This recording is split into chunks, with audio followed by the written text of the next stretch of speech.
In person. Yes. Like inside your mind. Yeah, so it's like inside a character's interiority, right? So a narrator relays events from his or her point of view using I or we. A narrator relays events from his or her point of view using I or we.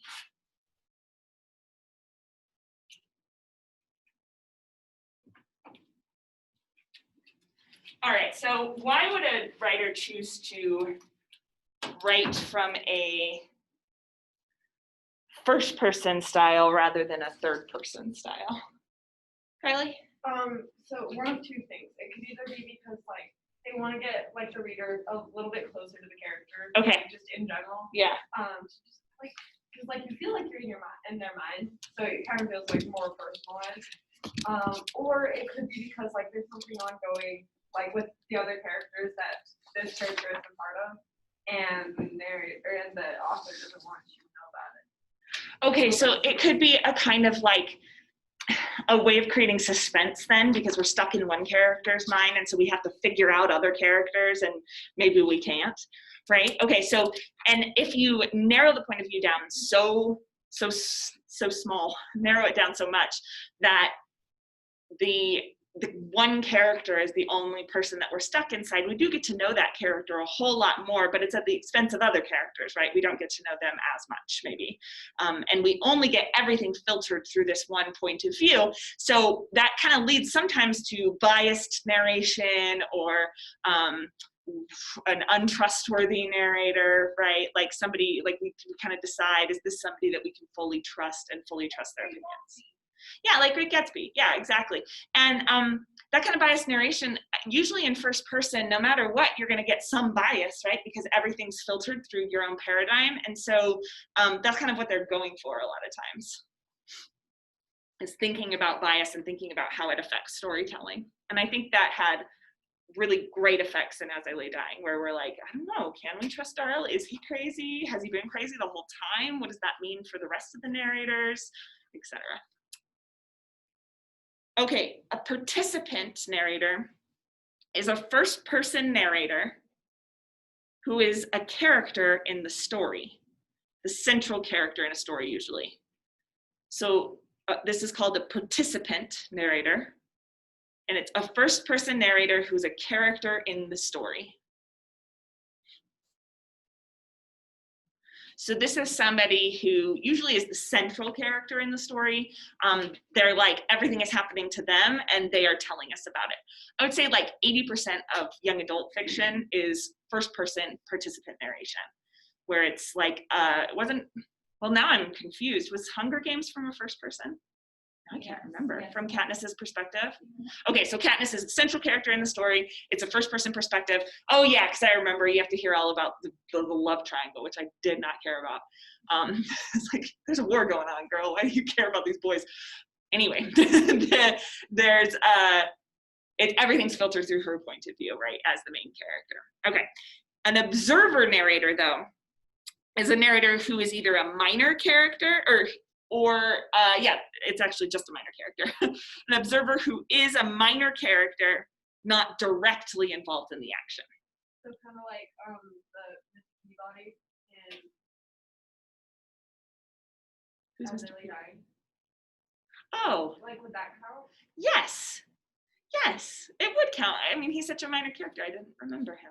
Yeah, he's not really involved in the events. In that specific, it'd be a hard one because in that specific event that he narrates, he is involved, but mostly he's thinking about the others and how they're acting. So yeah, I think I could call that an observer. And I think what's pointing out here is that the difference between a participant and observer is kind of slight. Like, what would you call Nick in The Great Gatsby? It's tricky, right? It's not always super clear. Is he a side character or is he fully inside the action? I think he'd want us to believe that he's an observer. And I think as we read it, we might think of him more as a participant. He wants to be like, I'm one of the few honest people I know. I don't make judgments and I'm just going to tell you about everything that happened, right? But here he is getting drunk and going to parties and, you know, directly facilitating Daisy and Gatsby meeting. So maybe he's more of a participant in that way. Trying to think of another story that is from an observer narrator. Oh, isn't I haven't read it, but isn't The Book Thief from that perspective? It's like from the perspective of death. You guys haven't read The Book Thief? Every year, every year my students like beg me to read The Book Thief, and I thought for sure. Okay, well, I think that story is narrated by death, but death is not like the main character in it, so I think that one counts. Yeah, Kylie. I think Good Omens might also be from, if I remember correctly, it might, because I'm pretty sure it's from like, you know, the big guy's point of view. He's not really like main guy. Perfect. Yeah, that'd be a good one. So what would be the point? Why would a writer, let's think of Gatsby especially, why would a writer have either a participant or an observer narrator? Like, what do you think the sort of effect differences are? Yeah. Because they can explain like the extremities of like what they see, like for Nick when he sees Gatsby and he sees him in like this amazing, crazy different world, and he can compare that to his own normal life. Awesome. If it was Gatsby narrating, this would just keep it tone it down more. Okay, good. So it kind of like plays up some of the like extremities, as you said, the almost absurdities of the story going on. Yeah, Feeling. When a story is just narrated, you don't get to know the character's feelings. Yeah, good. So if it's this observer narrator, right, it's like it doesn't really have the effect of making us closer to the people that he is observing. In fact, we get a lot of like editorializing, like somebody telling us their opinions about what's going on, but we don't actually, like, we're not usually like in the action the way that a first person narration will do. And a participant narrator, I mean. Okay, let's move on. Oh, I'll give you a second to write, sorry.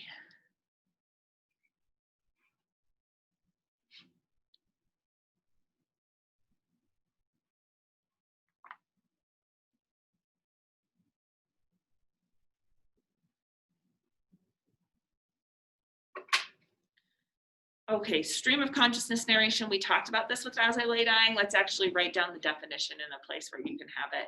It's a style of first-person narration. So again, this is stream of consciousness. A style of first-person narration that attempts to depict the multitudinous thoughts and feelings which pass through the mind. I'll say that a lot. A style of first-person narration that attempts to depict the multitudinous thoughts and feelings which pass through the mind.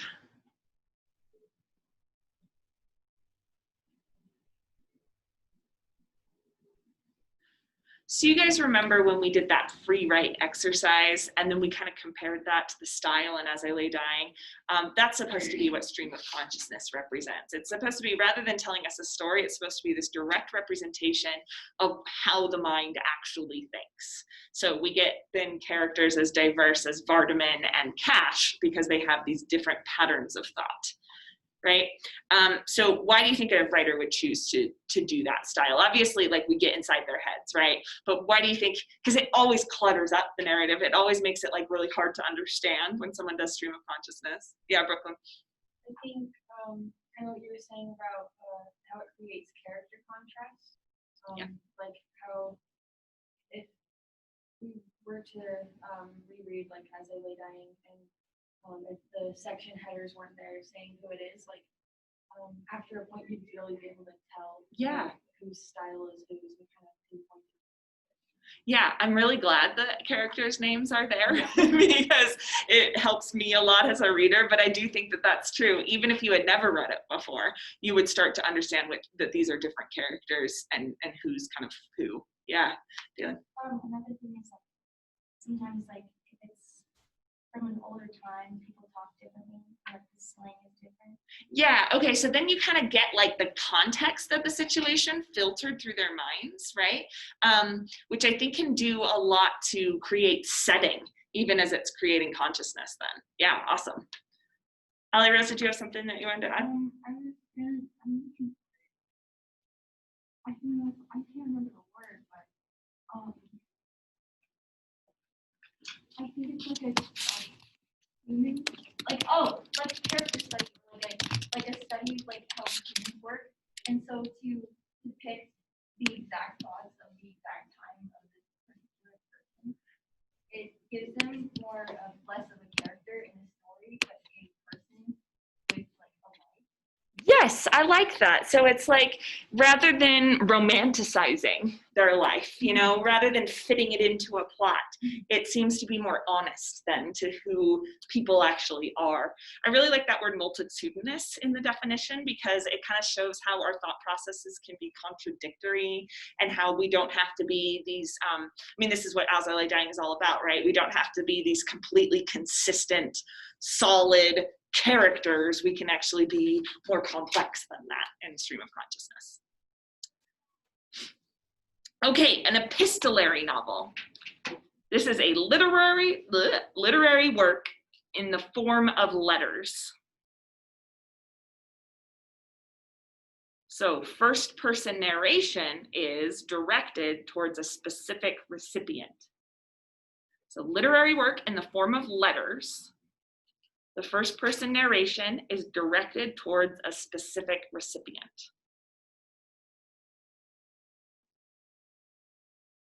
We've got some epistolary stuff going on in Pride and Prejudice.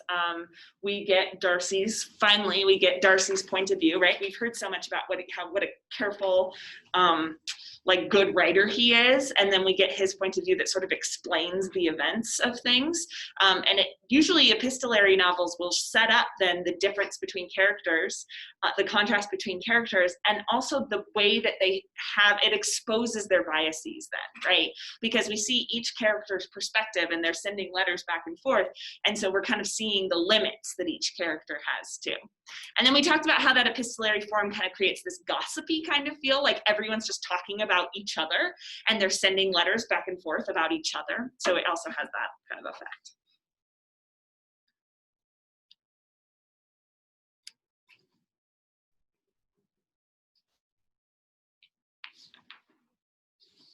Okay, let's move on to third person narration styles. Give me a second.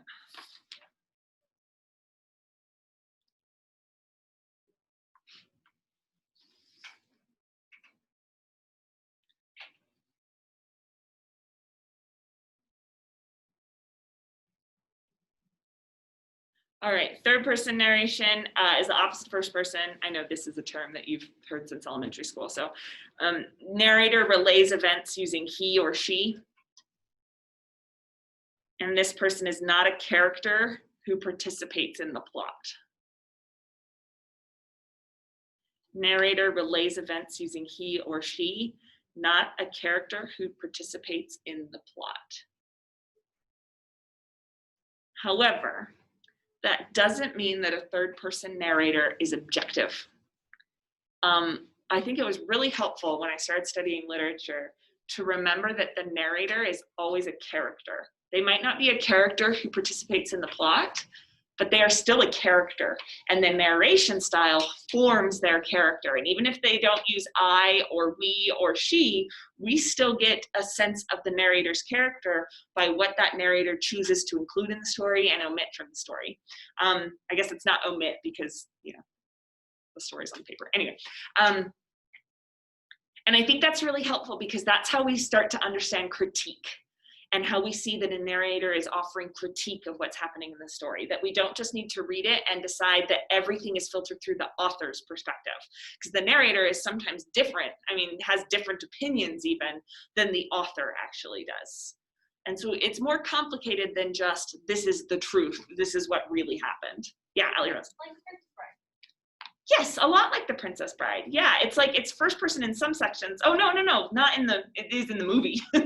In the book, it's all third person, right? It's all from this distance. But that narrator is commenting a whole lot about what's going on in the story. I gotta read that again. I haven't read that since like junior high. I love that book. It is really good. And that's where we get the difference between here third person limited and third person omniscient and editorial. Like there's different styles of third person, and the way that we think about this is always a character in the story. So third person limited is that the narrator only knows the thoughts and feelings of one character. Third person limited, narrator only knows the thoughts and feelings of one character. Harry Potter is third person limited.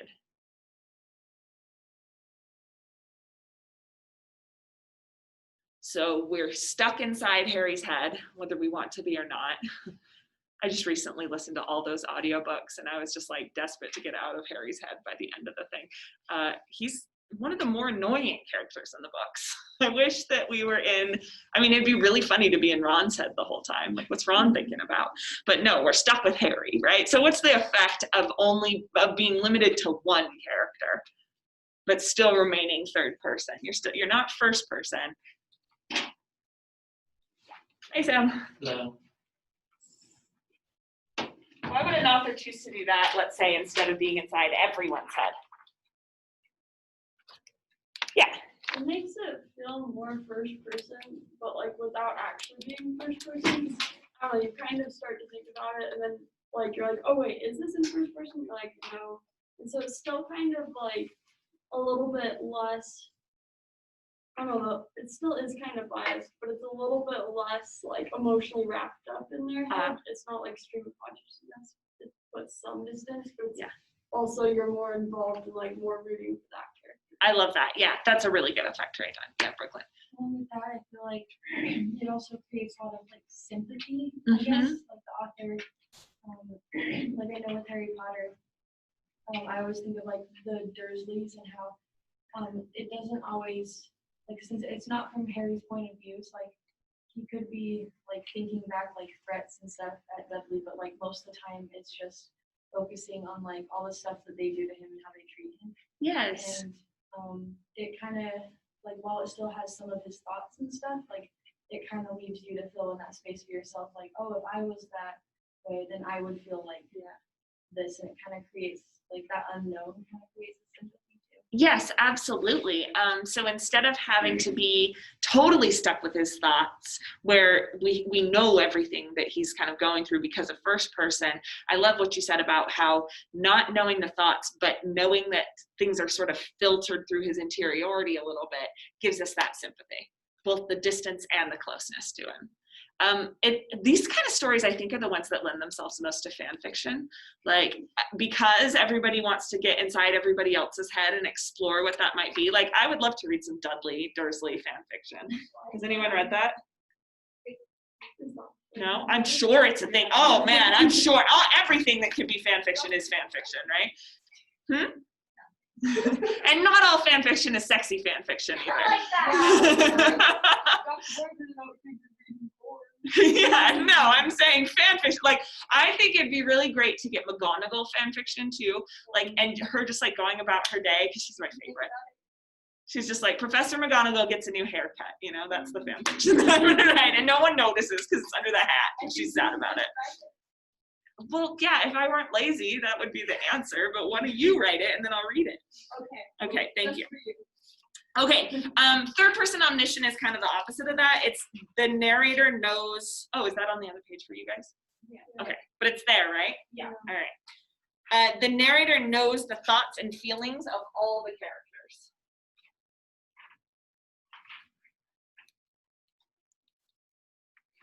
Narrator knows thoughts and feelings of all the characters. So this would be like if Harry Potter dipped inside everyone's head and it was like Harry felt this way, Hermione felt this way, Ron felt this way. And we kind of, and it didn't have to be every time, but we know that we can kind of flip back and forth inside characters' thoughts. Pride and Prejudice is third person omniscient. We're mostly with Elizabeth, but every once in a while we'll dip inside Jane's head, or we'll dip inside Charlotte's head, or even Mr. and Mrs. Bennet. Every once in a while we'll get little views into their feelings. Still represented in that third person way. So why do you think a writer would choose to do omniscient rather than limited? What would be the effect there? Yeah, Amberly? It seems to focus a little bit more towards the overall story and stuff, and so it shows all the characters to kind of like, I don't know, progress through the story, but it's not quite as focused on the characters. Like, it really is just kind of about the story. Yes. So like people like Stephen King or Michael Crichton or John Grisham or Tom Clancy, these like really big writers that like write these, big bestsellers that are plot driven, they will usually use third person omniscient. Like Jurassic Park is written in third person omniscient, because that's a great book, by the way. But because you get to like see it inside everyone's head, but that's not the important part, what Emberly's saying. What the important part is the plot and how it advances the plot. Yeah, Allie Rose. Like you said, like fan fiction, I think mainly because like they want, like the person writing it wants to focus in their, like they want to be in the story. Yeah. So it puts more emphasis on the person, and then third person omniscient is like the totally opposite. It's not it focuses more on everyone because like it's plot driven, like you said. Yeah. I don't know where I was going with this, but I had never mind. It's got a kind of democratic feel to it, like everyone in the story matters. If it's an even kind of omniscience. Yeah, Brooklyn. It's like what was I gonna say? Like is it dramatic irony or something? Yes. When like it gives the reader like this feeling of power, like when you see both characters' thoughts, but then you realize, oh, this character knows something that this character doesn't. And it creates that like tension. I'm gonna write that down so I can steal it and tell other people. Because that's a great point. Yeah, it's third person omniscient definitely has the potential for dramatic irony far more. So dramatic irony is like, we know that Juliet is just sleeping, but Romeo doesn't know that. And we know that Romeo doesn't know that because we're inside his head, and we know that Juliet's just sleeping because we're inside her head too. Yeah. Plays can't be narrated like that, but you get the point. Okay, editorial omniscience. This kind of is my favorite. I'm reading Les Mis right now. Les Mis, has anyone read Les Mis? It's, I'm reading the unabridged, like the 1100 page, 1300 page one or whatever. It's pretty incredible, actually. I was skeptical about having to write that much. I was like, oh, you get paid by the page, huh? But it's pretty incredible. The narrator, editorial omniscience is when the narrator makes judgments on characters' thoughts or behaviors. The narrator makes judgments. We're going to decide if Pride and Prejudice is editorial or not. Editorial omniscience. The narrator makes judgments on a character's thoughts or behaviors and injects their opinions. Charles Dickens usually uses editorial omniscience as well. Like Oliver Twist and David Copperfield and A Christmas Story, or Christmas Carol, sorry. Yeah, that. Christmas Carol is him. So he'll present a sort of scenario, and then the narrator will step back and be like, England hasn't really handled its orphan crisis very well. And he'll kind of pontificate upon that for a while, and then he'll go back into the story. That's an editorial narrator. But it also can just be like a kind of sassy narrator. Like there will just be like one-liners. Like, I feel like Harry Potter does this occasionally. There will be some editorializing where it's like, Harry did this stupid thing. And then we move on, but the narrator will like tell us explicitly what Harry is doing right now is stupid. That's a kind of editorializing. And then the next one, the opposite of that, is impartial omniscience. And this is where a narrator doesn't judge, just presents feelings as facts. This is far more common than editorial omniscience these days. It used to be in the 1800s, editorial omniscience was almost everything. But these days it's more common to have this impartial, like it's like the narrator doesn't make themselves a character so much. And that kind of gives away what I wanted to talk about with effects.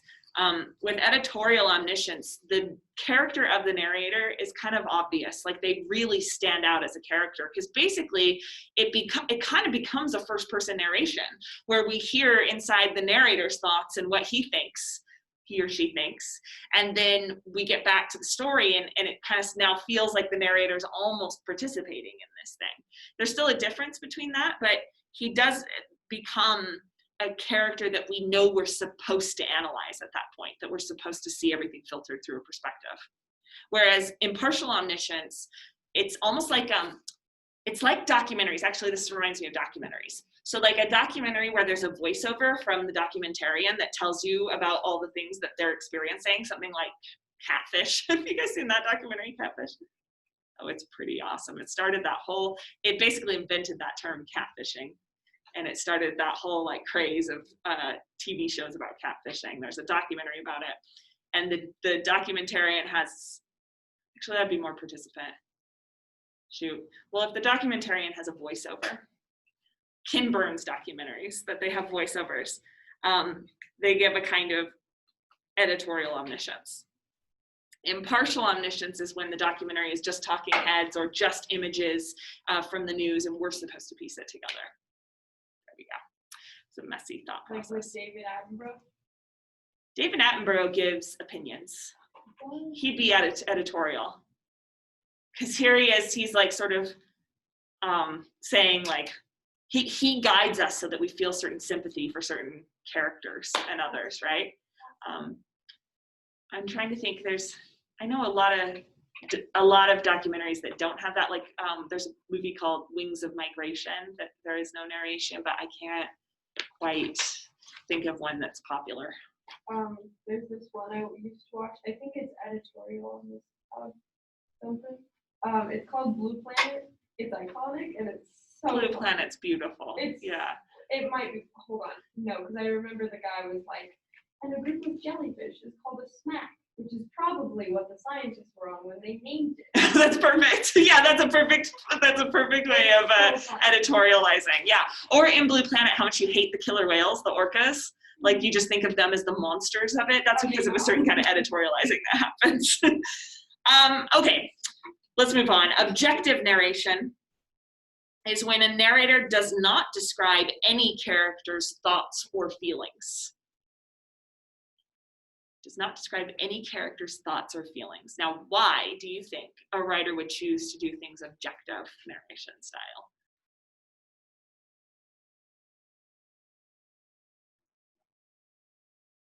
Sorry, I rushed you. Narrator does not describe any character's thoughts or feelings. Yeah, Brooklyn. I think it gives off a lot more suspense. Like it makes me think of well, most movies are like this because like they're not, or like especially action movies aren't like narrated. Yes. So like you can kind of assume what different characters are thinking, but you just get like their dialogue and like their actions. Whereas like there's no voice in the background saying like this person was thinking this. Yeah. Especially action movies that don't have any kind of monologuing either, so we don't hear sort of how they're reacting to things. They just go, go, go. And we have to determine by their facial expressions a lot of what they're thinking, which when you read objective narration, a lot of times they will focus a lot on facial expressions and they'll focus on minute details. Has anyone read any Cormac McCarthy, like The Road or All the Pretty Horses or any of those? Cormac McCarthy does this, and almost all of his novels is objective narration, and it is so meticulous. It'll be like he, placed his left foot in the stirrup. They're Westerns. Places his left foot in the stirrup and swings himself up while, and he grimaces, and then he puts his right foot in the stirrup. Like it is just like very, very detailed. I think because you have to garner your perspective of characters through these little minute details that the narrator gives you. Yeah. Yeah, Sam. I think that it does require the reader, just kind of based on what you said, to be a lot more observant, which can, in some cases, allow the reader to have a sense of like satisfaction if they figure something out beforehand. Like, I found out that this guy was the villain from the first few chapters, and then you feel like kind of like, I guess like a mini Sherlock Holmes or whatever. Yes. I love that. Because I think that a lot of mysteries, especially those classical Golden Age mysteries, are written in objective narration, and maybe it's for that reason, to give the reader a sense of satisfaction of reading all the clues. And they're reading the clues about what's going on in the character's head too. Yeah, good. And then subjective narration is when a narrator describes feelings of some characters, but not all. So it's like limited narration, but you'll have like 3 characters. So it'll be like in Harry Potter, if we got inside Harry, Ron, and Hermione's head, but nobody else's ever. And it has very similar effects to, I think, a limited a limited omniscience. So let's move on from that.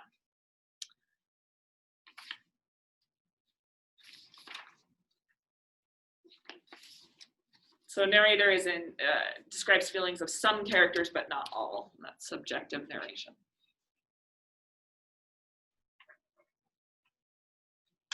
Okay, second person narration is my least favorite kind. I hate it so much, but it is when narration is directed at a specific audience using you. You open the door, you go into the room. What do you see? You see a murdered body. It can be, I don't mean to be a jerk about it. It can be kind of cool. Like there's that Netflix show that was based on a book called You, that it's written completely in second person, and it has a very suspenseful, kind of creepy, voyeuristic feel to it. Like somebody is like targeting you, and just like that movie, following you around and kind of manipulating you. It kind of has that effect. It also has the effect of forcing you into narration. So there was recently a Nigerian book that came out about like how difficult this woman's life is as a woman in Nigeria, and she did it in the second person because she knew her audience is largely American, and so they need to force themselves to kind of live in her shoes, that kind of idea. And then shifting narration is exactly what it sounds like. It just alternates, it's usually third person limited, alternates third person limited in different sections.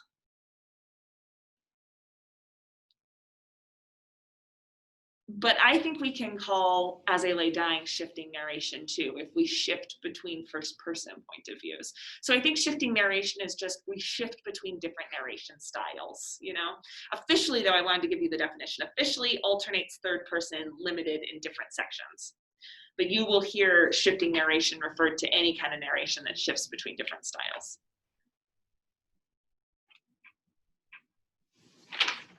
Okay, there's one more I want you to add. Let's see. Yeah, let's do this before we get into Pride and Prejudice. So at the bottom there, you do have space. You can fit it in. So the one more that I want you to add is really important to Jane Austen. It's called free indirect discourse. So add that to the bottom.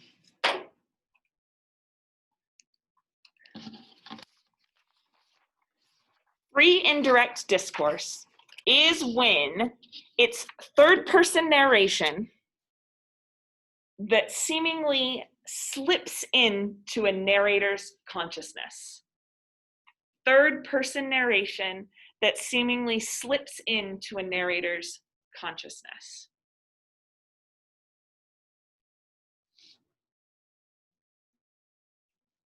Slips into a character's consciousness. Sorry, I said that wrong. Third person narration that slips into a character's consciousness. This is even more pronounced than third person limited. So third person limited, we get everyone's thoughts and feelings, but it never feels like the narrator is speaking for that character.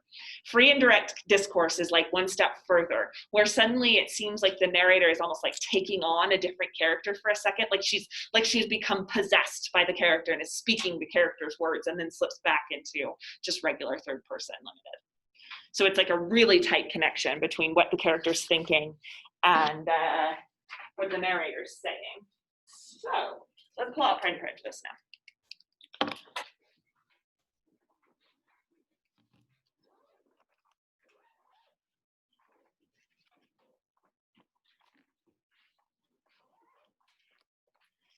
And let's try and figure out what style of narration this is. So let's just look at the very first sentence of the book.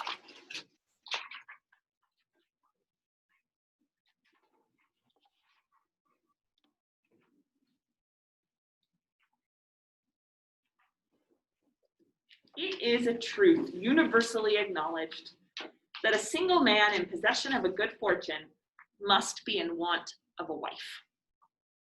All right, based on what we were just talking about with narration, how would you label that narrator? First of all, third person or first person? Definitely a third person. Okay, cool. So then we want to decide, and we won't know yet, but we won't know about limited versus omniscient at this point, right? But we will know about objective versus subjective. Is this person editorializing?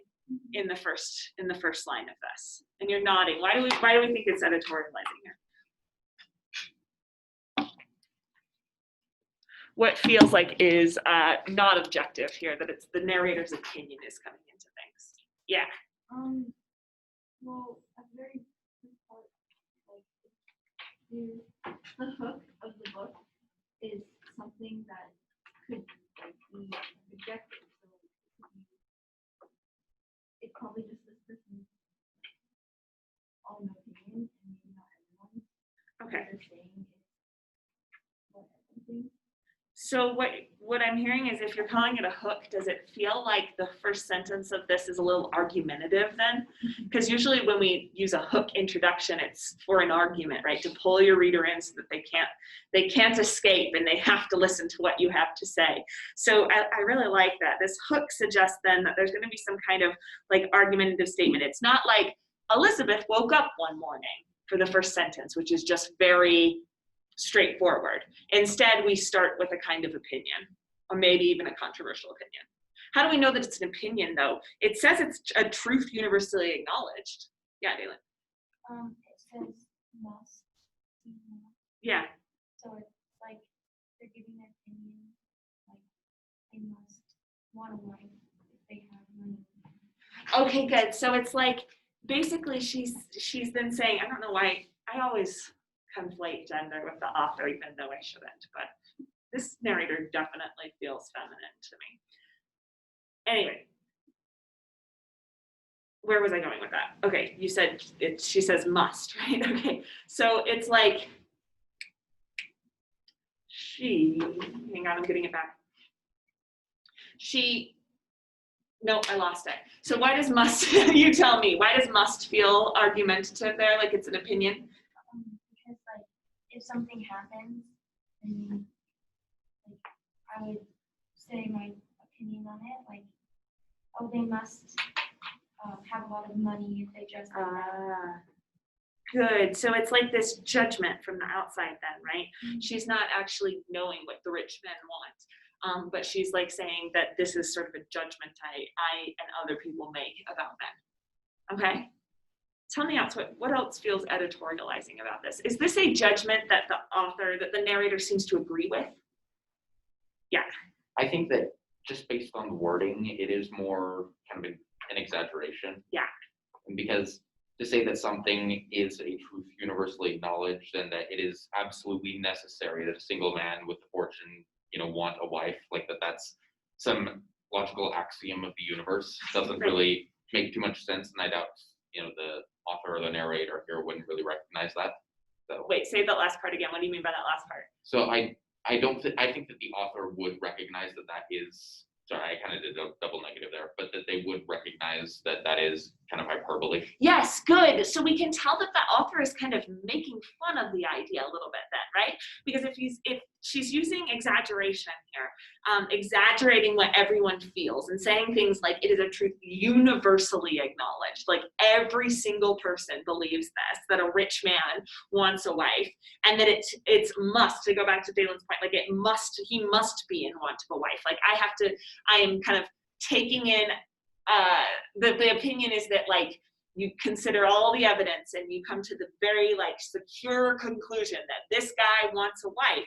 There's a kind of irony there that's like making fun of that idea, right? And it's making fun of the idea that everyone in the neighborhood gets together and talks about who can be this guy's wife, as though he couldn't want anything else. So by setting that irony up right at the very beginning and that exaggeration, what does that tell us about the way to read the book? And so one thing that's important here is that right in the very beginning, it sets up what's called a marriage plot. The marriage plot is where you know that by the end of this book, there will be a wedding, there will be a marriage. Usually there's going to be multiple marriages, and that the whole point of the book is setting people up together.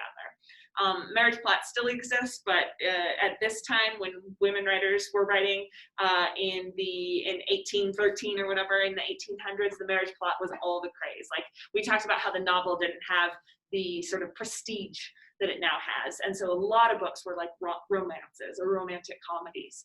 We know that this is going to end in marriage.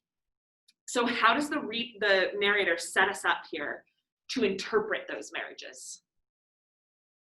Yeah, Brooklyn. It kind of tells us to look at it from outside society, I guess, like to say it's presenting like here are like how people act, Yeah. but it's not necessarily like good all the time, but it's Yeah. just what society does, and instead of like wrapping you up in society, while it does create like that drama, it's kind of like it critiques it, and so it's like Yes. telling you to like take a step back and be like, is this actually like a logical way to do things? Or Yeah. So it's critiquing then these accepted truths that society has said this is universally acknowledged, right? It's setting us up to critique that idea right from the very beginning. I love how you said it sets you up outside society, right? It's really important that this novel is not first person, that we're not stuck in someone's head and just accepting everything that they think, but that we're removed from it.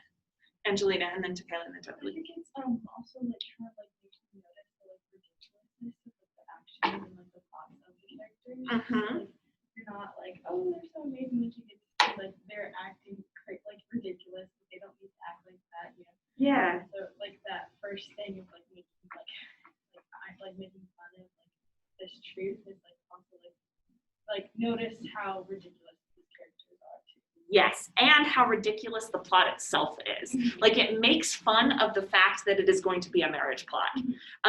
There have been movies like this that make fun of the fact that they're going to be romantic comedies right at the very beginning. It kind of puts you at ease to enjoy it without having to accept everything that happens in it because it's going to be ridiculous. Yeah, Kylie? It also kind of like, it makes you want to see these marriages as more of like, from more of a financial standpoint. Yes. Instead of a emotional standpoint. So it's like, oh, since they have money, they must want a wife.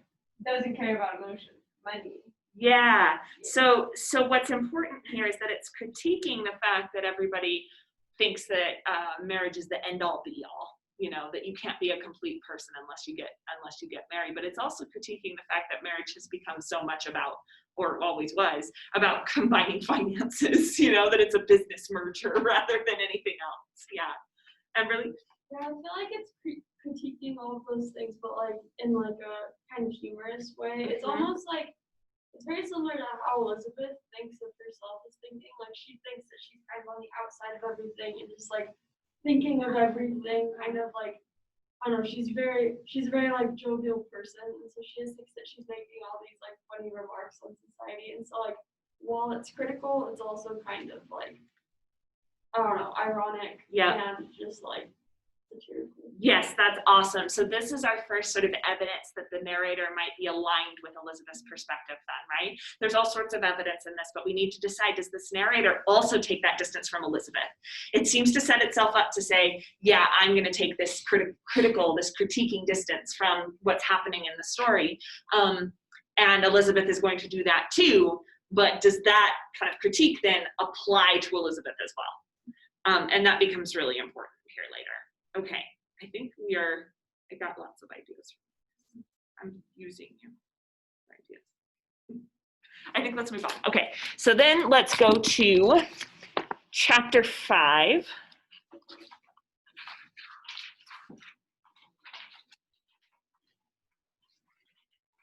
And it's just a couple paragraphs into chapter 5, this other point that starts to kind of editorialize a little bit. So let's think about this idea of narrative distance and critique here. I wanted to ask this. For those of you who are in AP Lang last year, or for those of you who learned about satire, do you think that this is more Juvenalian satire or Horatian satire then? Do you remember the difference? Yeah. Horatian is more critical and Opposite. mean, right? Oh, well, yeah, I think it's Horatian. It's Horatian. I remember Juvenalian's the mean one because juveniles are so mean, right? That they're cutting and they're like jerks. they tell you have womanly hips or whatever. Not Mulaney, but yeah. So the Juvenalian one is the mean one. So you're saying this is more Horatian, right? And so what that implies then is that the narrator is kind of wrapped up in it a little bit. The narrator isn't saying like, look at these stupid people over here. The narrator instead is saying, I'm taking some distance of this society that I belong to. We're a little ridiculous, right? And I think this narrator is using exaggeration in order to make that claim. We're a little bit ridiculous as people. Okay, so this is the paragraph in chapter 5, 3 paragraphs in, I think, that says that the Miss Lucases and Miss Bennets. So it says that the Miss Lucases and Miss Bennets should meet to talk over a ball was absolutely necessary. And the morning after the assembly brought the former to Longbourn to hear and to communicate. So it's just that first line there, that the Miss Lucases and the Miss Bennets should meet to talk over a ball was absolutely necessary. All right, tell me about the narrative voice right there. Kylie? It's kind of making fun of it a little bit. Why do you think? But it's like, hold on, let me find it again. Where did it go? Oh, I found it. Don't worry. Okay, good. Uh, I was worried. it's like the fact that they had to meet to talk about it, absolutely necessary. It's necessary, needed, and it's like, no, it's not. You Yeah. know? Does that make sense? It does. It's like Yeah. here you are. You're maybe older, maybe more distance from the situation, and you see 2 young adult women who are like, we've had a ball. It is absolutely necessary that we get together and talk about this ball, right? How do we know, though, that it takes that kind of sassy, judgmental tone? Judgmental in a fun way, but judgmental. What in the language tells us it's judgmental? Brooklyn, sorry. I think like what we were talking about, like the exaggeration and absolutely necessary. It kind of shows like where their priorities are and their train of thought, I Yeah. guess, and like their whole world is just like it's kind of showing them, I guess, as childish, not so much in a mean way as just like a like They're young an women, affectionate right? way. Like this Yeah. is their world. Like Good. they're not worrying about like all these different important things. This is their important thing. Yeah, that's awesome. So you're commenting a lot on this word absolutely then, right? To think of something as absolute, it means that it is like a fact that we, again, a universally acknowledged fact, like something that we cannot possibly disagree with, which we all know now that you can disagree with anything. So that has to be an exaggeration. But it's also this sign that it is absolutely their world. Like as they go through their day-to-day, this is what they are thinking about, marriage and dating. And so it's absolutely necessary that they get together and discuss it. And really, I'm gonna move this way. I think it's kind of exaggerating like the formality to it. Like it sounds very business-like, Mm-hmm. which I think is kind of pointing fun to the fact, like I don't know, I think it could go either way, but I think it's kind of poking fun at like the idea that they actually do need to get together and talk about this because this is their main job to get married. So Yeah. it's kind of like making fun of society and start just being like, oh, they're silly girls. Because they really do need to like focus on this. to get Yeah. married. So you're talking a lot about that word necessary here, right? The absolute is this is all their world. Let's make fun of them a little bit for being so obsessive about it. But the necessary part is let's make fun of society for making this their sole job, you know? Yeah. Sam? I think that the fact that she says should meet to talk over a ball Mm-hmm. is significant because whenever you, I guess, come to deprecate something, you say, oh, you're making such a big deal over a, just like Ah. a simple singular thing as opposed to like this important event. It's just a ball. Oh, good. So because that article is more vague, right? The ball signifies that event actually was important. It was the ball. But because the article is so vague, it gives us this idea that it's dismissing that event. Mhm. Yeah, I love that. Love that a lot. Yeah, Kylie. It kind of also goes along with the free indirect discourse. Mm-hmm. Because of the fact that it also kind of dips into Elizabeth's like her consciousness. Yeah. It's like Elizabeth has such a she's just like books, not love. Yeah. Since she has that point of view, the narrator also kind of like takes on that personality trait. Interesting. And so like the fact that she talks about how it was absolutely necessary to talk about them all, Uh-huh. where it's like there's that like where balls are usually where people are like go to get courted or something like that. Right. And yeah, So it's kind of like Elizabeth is then allowed to have that judgmental attitude, but also participate at the same time. Yeah. Allie Rose, did you have something you wanted to? I wanted to like talk about this narrator. Like, I think he's like I think that they say that Uh-huh. because like it reminds me of like a child when they see their parents freaking out about like Thanksgiving and it being such a big deal. Uh-huh. Like they just want to enjoy life. Their parents are like, we have to do this. Ah, okay. So the necessity part of it almost seems like compulsory then, like they can't help it. Okay, yeah, I can see that. And that it's a part of then, making sort of, what's the word, being appropriate in your social setting. Yeah, Dylan. It kind of ties into the beginning. Mhm. It's like that's the only thing that matters is being boys.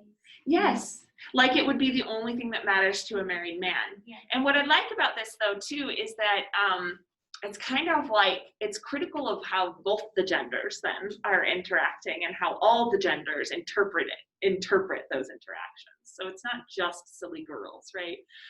Okay, let's go to then the beginning of chapter 15, because this is where it starts to get fun that the narrator editorializes.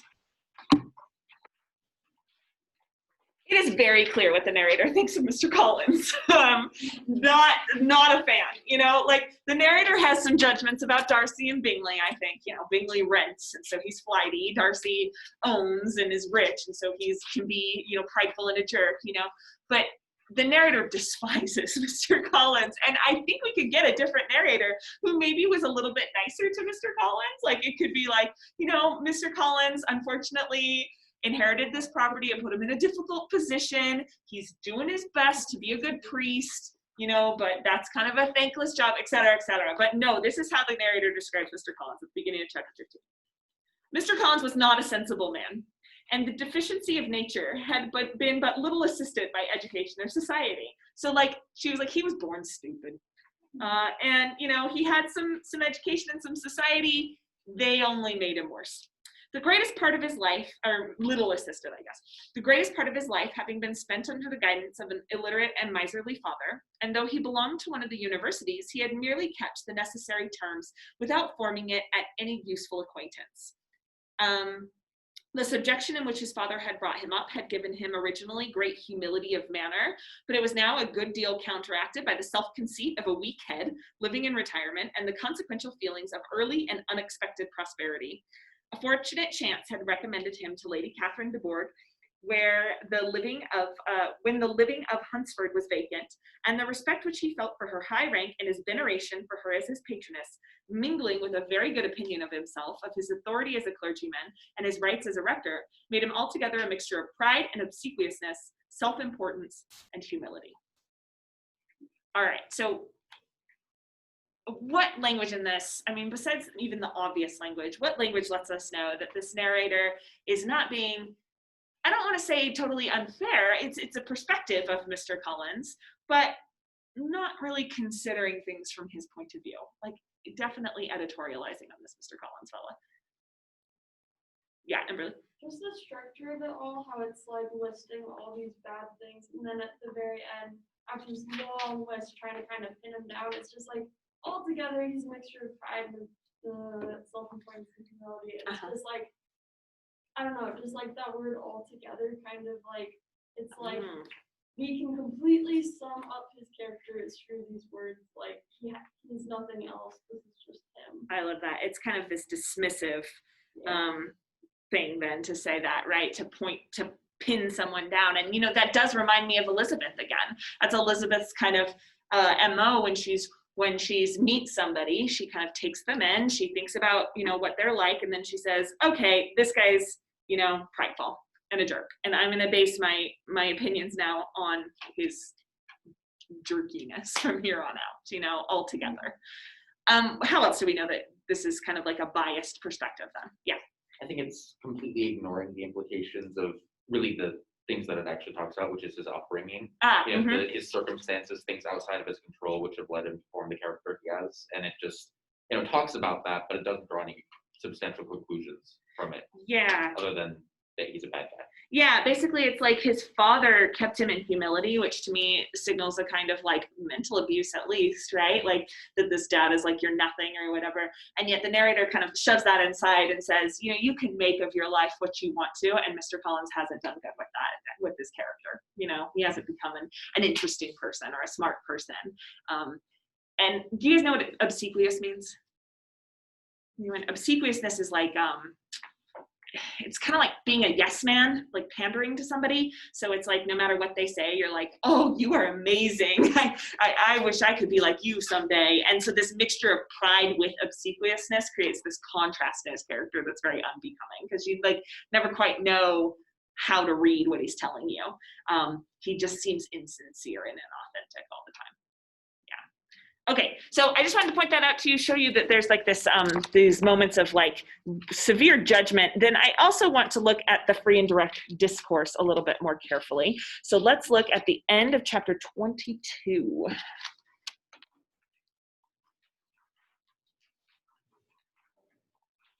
Okay, this is a longer chapter.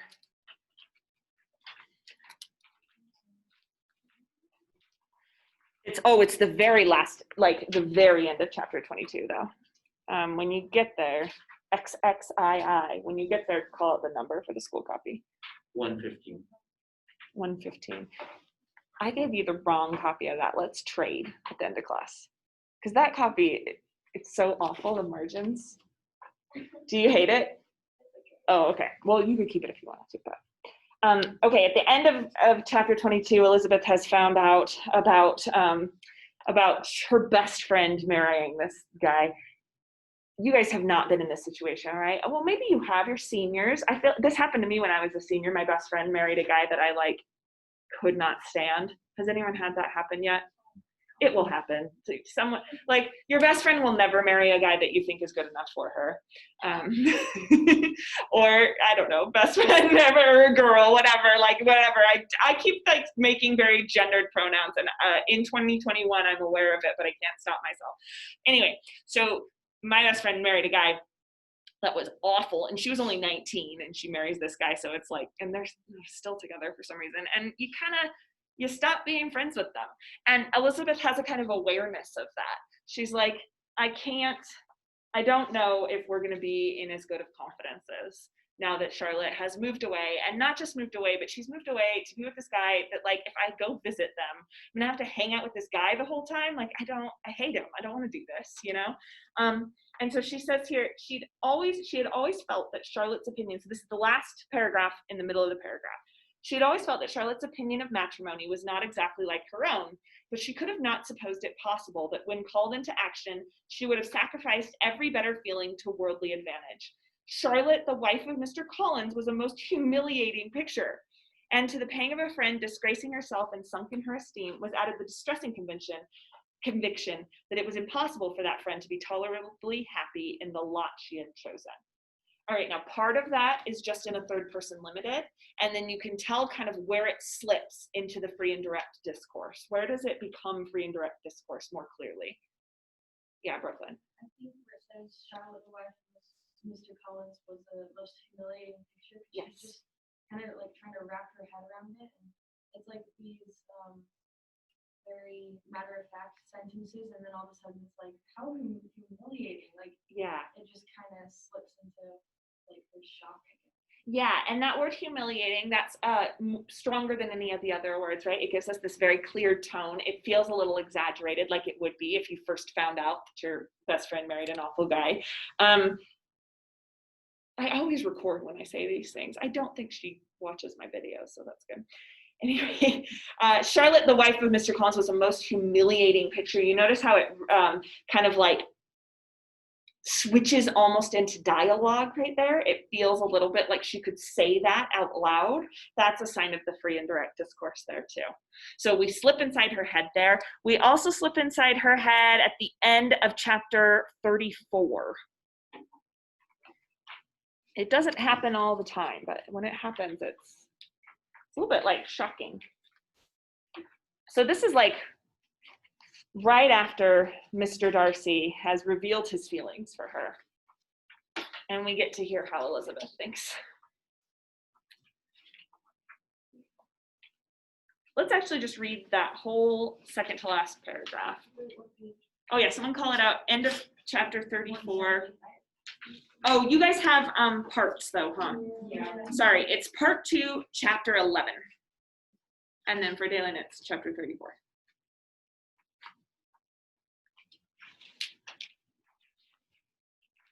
All right.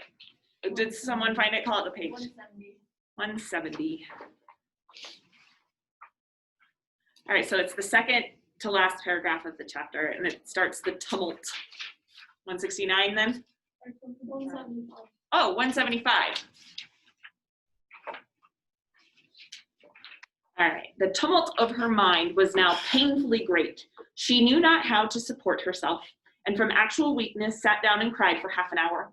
Her astonishment as she reflected on what had passed was increased by every review of it, that she should receive an offer of marriage from Mr. Darcy, that he should have been in love with her for so many months, so much in love as to wish to marry her in spite of all the objections which had made him prevent his friends marrying her sister, and which must appear at least with equal force in his own case, was almost incredible.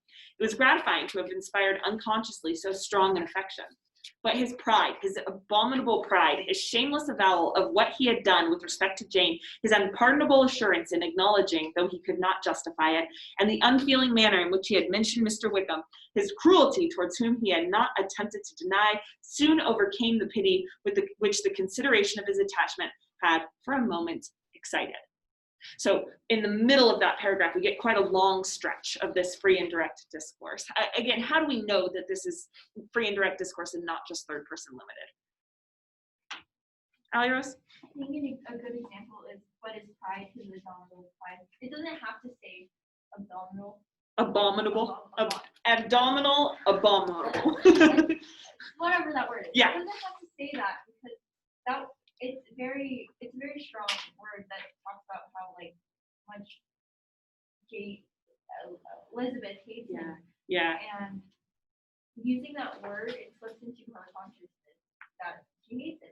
Like, because the narrator shouldn't hate him.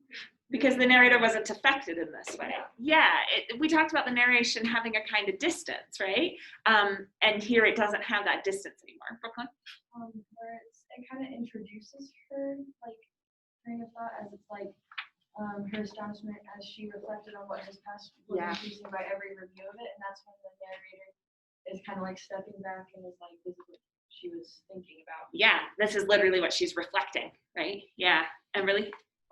Just like the overall structure of it, like it's kind of like very sensible and like periods and stuff until that she should receive an offer of marriage from Mr. Darcy, and suddenly exclamation points.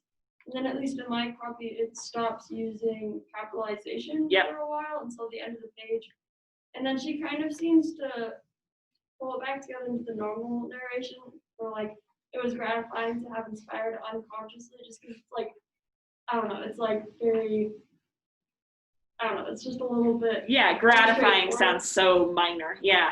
And then all of a sudden, but his pride, and then also it's just a run-on sentence until the end, and it's like, and then it's back. And she's just like, but no, it was really terrible.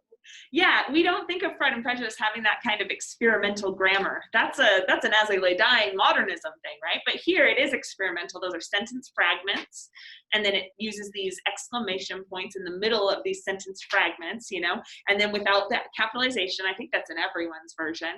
I don't think that was changed in different versions. And then this run-on sentence, so you get that feeling that you are inside her head and that this represents what consciousness is. All right, let's think about the patterns then between these two moments. She has the free and direct discourse after she finds out about Charlotte, and now she has the free and direct discourse after finding about Darcy's feelings. What does that tell us about, how do I want to word this? Let me just leave it vague for a second. Why do you think the author would choose these moments to slip into the free and direct? Yeah, Kylie. They're kind of like really big moments for Libby, and like they're moments where like normal people would have like a lot of emotion. Yeah, okay. Yeah. And so why do you need to go free and direct for the lot of emotions? Because like since there's so many emotions, the what's it called, narrator is like kind of like sympathetic. Oh, I love that. Yeah, because like I've got a whole thought now. Okay, so basically Elizabeth is having a lot of emotions. Narrator is sympathetic, kind of bleeding onto the narrator's point of view. Yep. vibes. Awesome. So it's like almost like Elizabeth's emotions that break free for this moment into the text, and the narrator soaks them in, and she's sympathetic, and so she wants to convey, look at this emotional response here. A lot was going on in this poor girl's head type of idea. Okay. Any idea then how it might form a kind of critique of the moment? Because we talked about at the beginning how the narrator's distance, ironic distance, right, creates this idea that we are critiquing society and what's going on in this society, and that everybody thinks this way, but maybe we don't have to think this way, How does slipping into the free and direct discourse where she does help create that critique?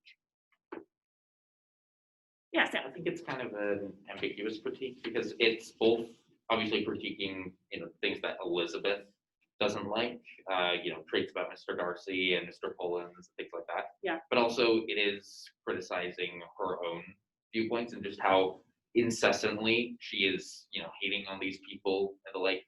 Yes. I guess her own prejudice in a way, because what we talked about with Mr. Collins, the idea that the book itself is kind of exaggerating there and overlooking a lot of things, and so does implicitly argue against that, just brute conception that he's just an awful person, and obviously it's the same with Mr. Darcy. Yes, good. So it's kind of it's letting us see this emotion, and it's kind of saying, what is the value of experiencing this emotion in this moment? What seems overdone about the emotion in this moment? What seems appropriate? And how is Elizabeth going to then make choices based on these overwrought, almost exaggerated emotions that she feels in the moment? How do we critique those choices, right? So then what we need to decide based on this whole conversation then is how closely this book is aligned with Elizabeth's perspective. So we've talked a little bit about Elizabeth's character. She seems bookish, right? She likes a book more than cards. She's poor, but she doesn't seem to be poor, right? She's, what did we decide, like $250,000 a year or something, but poor compared to her friends, right? And yet she doesn't seem to see this as something to be totally ashamed of. She critiques Charlotte's marriage, even though Charlotte seems pretty content in that marriage. We see Charlotte, we got to talk about Charlotte's marriage next time, because I love how the narrator's like, and Mr. Collins gardened, and he spent a lot of times outdoors, so things were good for Charlotte. It's like she got rid of the husband and got the house, and that's perfect. Anyway, so Elizabeth critiques Charlotte, so she seems to have certain ideas of marriage. What do you think Elizabeth would say about why someone should get married? Dayla? Security. Okay, so she does think that there needs to be some kind of security there, right? Because she is definitely pushing for Jane and Bingley to get together, and she's very excited for them to get together. And it's not just independent of emotions. There is also a contract that's going to happen there that will be very appealing for Jane, But do you feel like Elizabeth might be more concerned with falling in love than maybe some of the other characters as well? Darcy is in an awesome situation. If you marry Darcy, you're set for life. Your kids are set for life. Like, that sets you up real nice, right? And yet, here's Darcy's proposal, and she's like, okay, it's flattering, but I'm furious. There's no way I'm going to talk to this guy. Somebody else, like Charlotte, might be like, oh, well, that's reasonable that you hate my mom. And yeah, I can get with you. I could be the woman who owns Pemberley. Yeah, I could see that. It's more rational than Elizabeth, where she's just like, I'm furious and I can't stand this, right? So by deciding who we're aligned with, are we aligned with, in this book, I'm not going to be able to get into the close reading, but are we aligned with Elizabeth's kind of cynicism of her culture? The fact that she thinks everyone is marrying for the wrong reasons, and the fact that she thinks that things in her society are not set up in her favor. Are we considering that as truth in this book? Or are we stepping outside of it and seeing Elizabeth's point of view as somehow flawed? And that maybe there is some value in seeing marriage as a business contract, and seeing it as a merging of land and families. Maybe there is value in that the narrator is acknowledging even when Elizabeth doesn't. All right, thoughts on that? What do you think so far? Too early to tell? There's one point that I want to show you where we might get some critique here. Let's look at the end of chapter 21.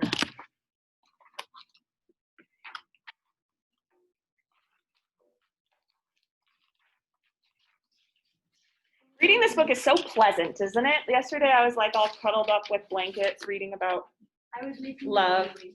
Hmm? I was making a doily. You were not I really? was making a doily. That's so perfect. Thank Okay, it's like a page from the end, maybe 2 pages from the end of chapter 20 of chapter 21, and the paragraph starts, "Why will you think so? It must be his own doing." It's Jane speaking. When you find that, call out the page number. Chapter 21. And it's kind of in the middle of chapter 21. Oh, I don't know. Is that part 1 or 2? Sorry, guys. 108. 108. Okay. The paragraph starts, why would you think so?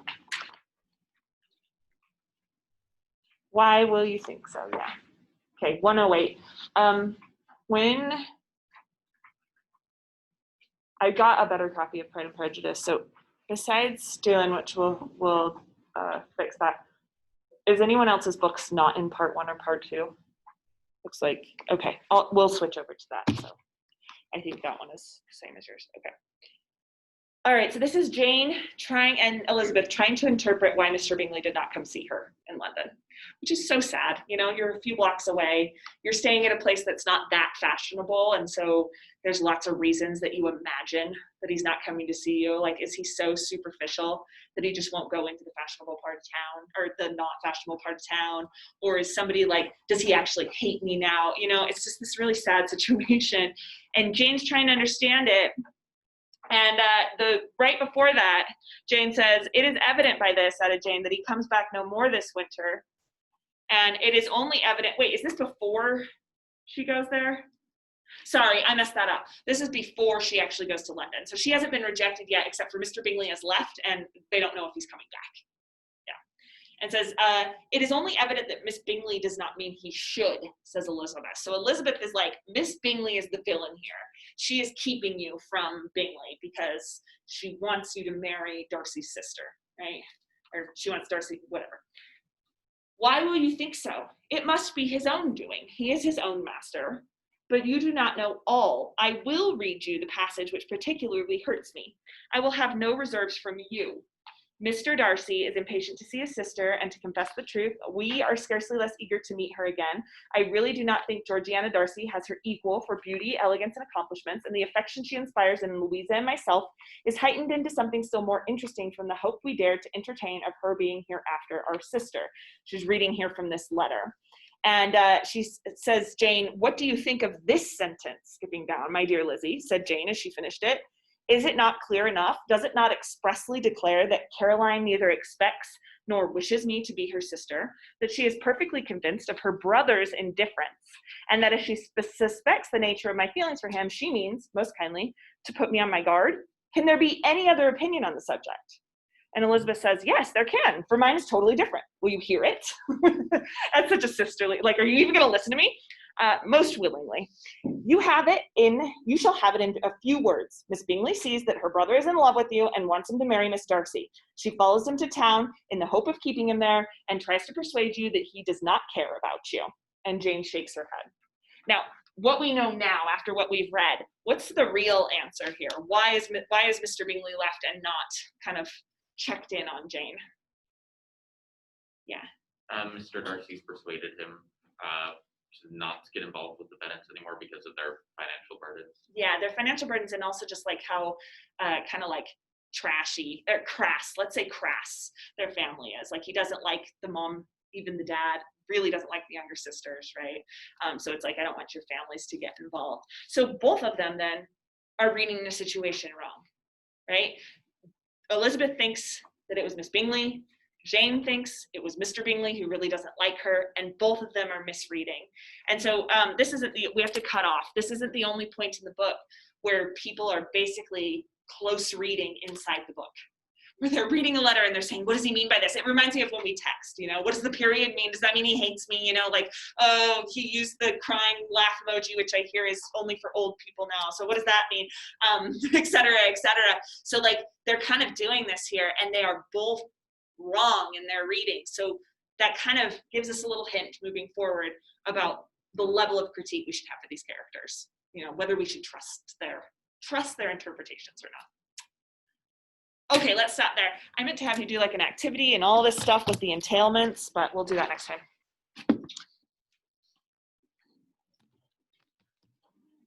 Talk so much. So you keep the narration sheet, that's for your notes. And then for next time, which